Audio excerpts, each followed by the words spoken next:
A man went to the doctor and the doctor said, you have only 3 weeks to live. The man became distraught and said, Doctor, what can I do? The doctor said, take 3 mud baths a day. He said, oh, is that going to help? Can I live with it? Am I going to live longer if I do this? Doctor said, no, it's just that when they bury you, it won't be too much of a shock. You've already been there every day, 3 times. So, usually earth, soil. In United States, people refer to the soil as dirt. Here also, you call it dirt or soil? Huh? Indian people soil. I'm asking others, do you call it dirt or soil? Normally in language, soil. So it's called dirt up there. So dirt, you're 12% dirt, all right?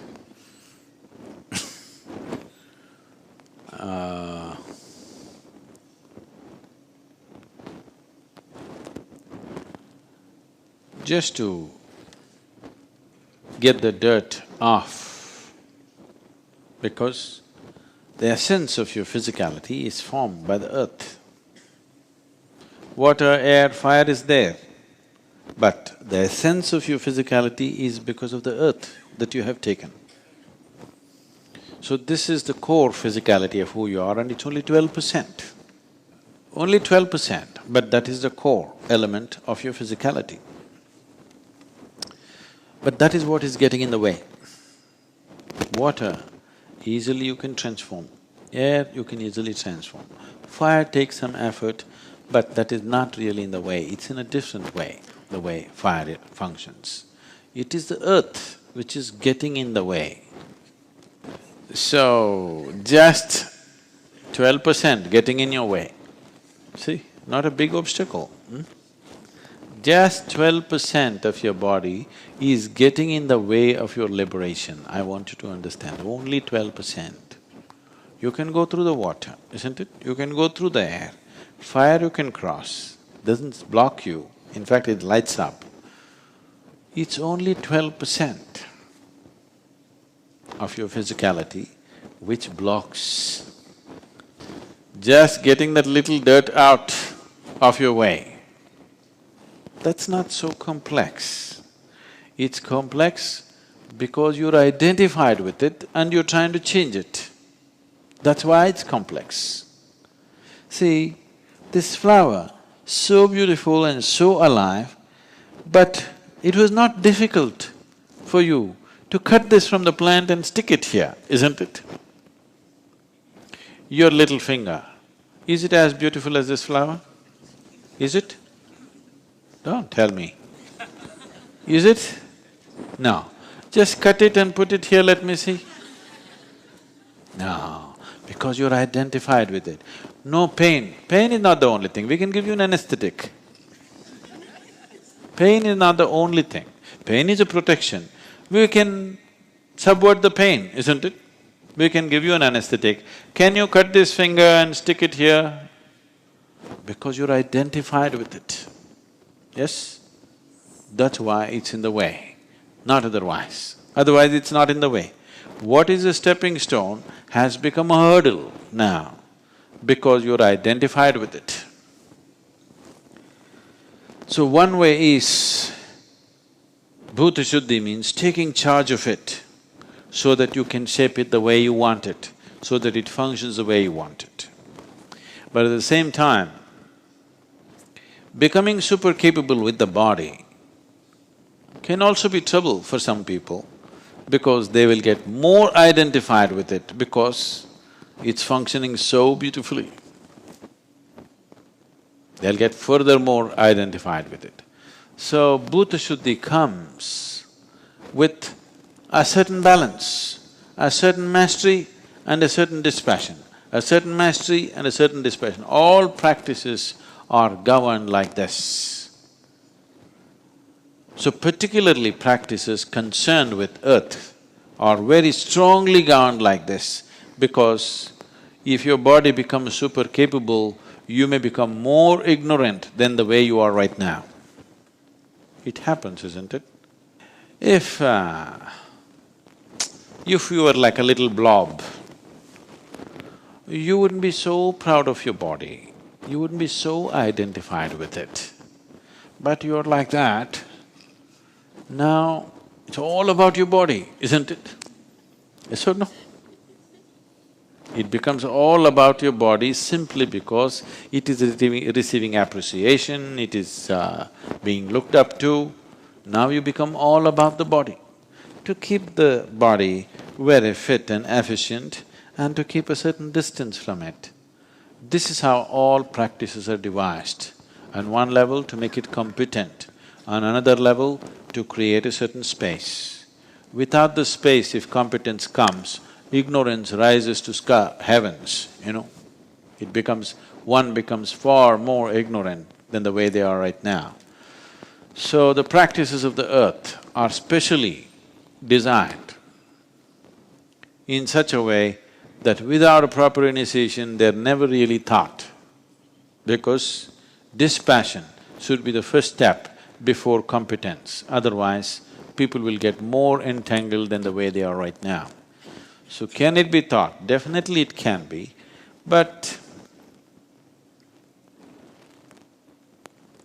everybody being part-time yogis, weekend yogis, going on adding more and more practices, not good. Such people, what they should do is, all of you, what you should do is, in a year, you must take off for 2 or 3 weeks minimum, 2 or 3 times in a year, where this week or 15 days that you spend is just about this one, only for this being. Oh, is it not selfish? I want to go holiday vacation with my family, I want to do this, I want to take care of children. I want you to understand, the best thing you can do to your family, to your children, to your society and to the world around you is enhance this one, isn't it? Yes or no? This is the best gift you can offer to anybody. If you become a beautiful human being, isn't this the best thing you can offer to people around you? Most human beings are difficult.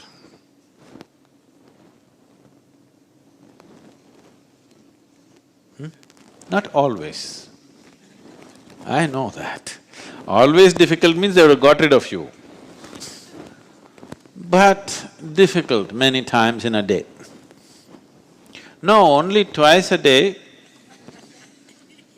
If somebody is difficult twice a day, it's quite a burden to carry them through, isn't it? Every day you get angry for 5 minutes only, you go wild for 5 minutes. This is enough to tire somebody of you, isn't it? You don't have to be angry 24 hours of the day.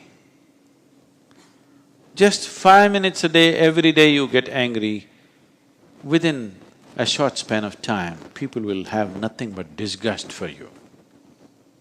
Yes or no? To make yourself disgusting, you don't have to dip yourself in filth. You just put one blob on your nose and walk around. That's enough. Nobody wants to come near you, isn't it? Everything else is clean and washed up properly. Just one blob of filth on your nose. Does anybody want to touch you? Huh? No? So that's all it takes, I'm saying. You don't have to be nasty throughout the day. Once in 3 days you practice nastiness, that's enough to be tired of you, isn't it? So you must get the dirt out of the way. At the same time, without it you cannot exist. So you have to make it more competent and more capable and more conscious. The same clay can be made into so many things. Yes? You can make a ball and throw it at somebody, or you can make a pot out of it. You can make just a pot to hold water, or you can make a very beautiful ornamental pot, or you can make porcelain out of it. You can do many things depending upon how many processes you're willing to do to that, isn't it? A piece of clay. So this is just that, a piece of clay. Depending upon how many processes you're willing to do to this one, accordingly, this becomes a completely different thing. Maybe you're just a brick, or maybe a pot, or maybe a very beautiful pot, maybe a porcelain pot. Today porcelain is being used even in engines, automotive engines, you know this? You know? They're making pistons out of porcelain. The most efficient thing, it can take any kind of temperature. So, it depends how many processes the same soil has gone through, isn't it? And you are also made of the same material. Depending upon how many processes you put through, accordingly the quality of this keeps on rising. So the quality of it rises if it happens without the necessary distance. That itself will become an entanglement.